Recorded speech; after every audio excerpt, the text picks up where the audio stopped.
Microsoft Word has its own diagram tools built right in. It's called smartart, and it's called smart because as you add content to your diagram, it'll automatically adjust itself to automatically fit text, for example, and position itself correctly on the page. We're going to explore smartart now using this document called No Sport. We'll just click anywhere below the Executive Team heading, and then we'll go to the Insert tab on the ribbon. From here in the illustration section, you'll find smartart. As you hover over it, you see a brief description here of what a smartart graphic is used to do: visually communicate information. So when we click this, you'll see there are a number of categories down in the left-hand side. With all selected, we're going to see all of the various drawings you can create, and it's quite a long list. If you want to focus in on specific categories, just click them down in the left-hand pane. For example, if you want to look at lists, block lists, for example, to show non-sequential or group blocks of information. As you click these icons or thumbnails, you'll notice a description of it over on the right-hand side. And when you find what you're looking for, you click OK. There are processes, cycles, hierarchies that's going to be useful for our particular document, a way to show relationships in various ways. There's something called matrix, and there are a few matrix options here to choose from as well. You can show relationships using these as well as a relationship category. Pyramids, pictures is kind of cool, where if you were to select one of these, you could actually show ideas and so on, but use pictures inside as well. Let's go to hierarchy here, and as we click the first one, we see an organization chart over here on the right hand side to show information or reporting relationship in an organization. And as we click on the various options here, you'll see variations. Here is one where we could use the picture of each person inside the rectangle where their name and title might be displayed.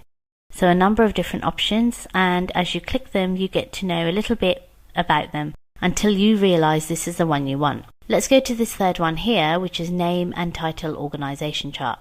We'll click OK. Now as you can see, it automatically fits the margins on the left and the right. You're given a preset list of boxes, including one at the top.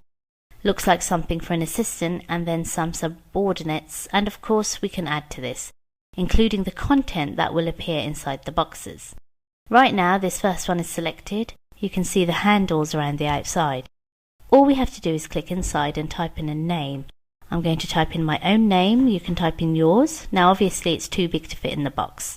I'm going to hit the space bar and start typing my last name. Notice what happens. Not only does it adjust the font size and put in 2 lines, but every box below is also adjusted as well. So it's going to have a consistent look. That's the smart part of my smartart. Now we can click inside the title area here where the title goes. Give it a double click and let's type in CEO. Alright, now if we do have an assistant, we click in that next box. I'm going to type in a name here. You can type in the same name or a name of your choice, and in here we'll just double click to type in assistant. Notice the formatting is consistent across all of the boxes in our smartart drawing. Let's add one more, and in this case these are subordinates.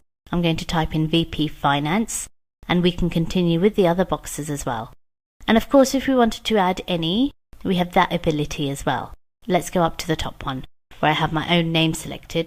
Notice here on the ribbon we have Design and Format tabs showing up under smartart tools. So over here on the left hand side for creating graphics, we can add additional shapes. Add a shape after, before, below, or add an assistant. So if we had 2 assistants, we could do that easily.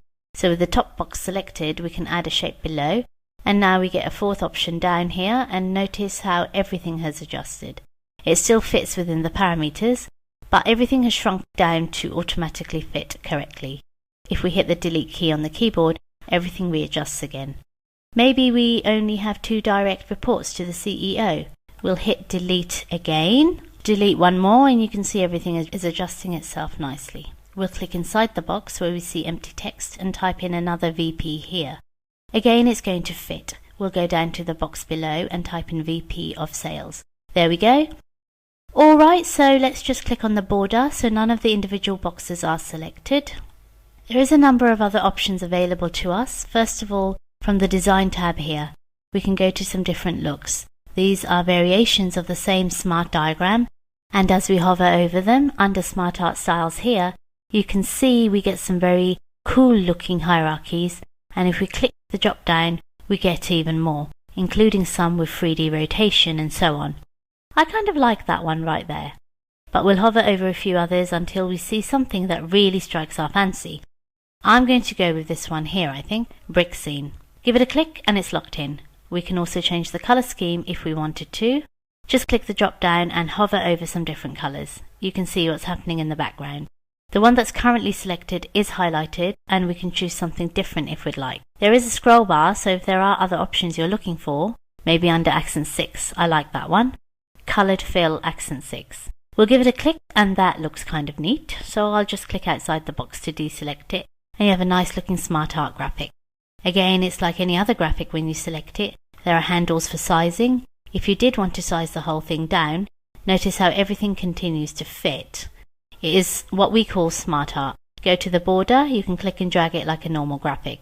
And that's why if we try to move this right now, it's going anywhere. Why? It's being treated like text. Let's click that little icon off the right.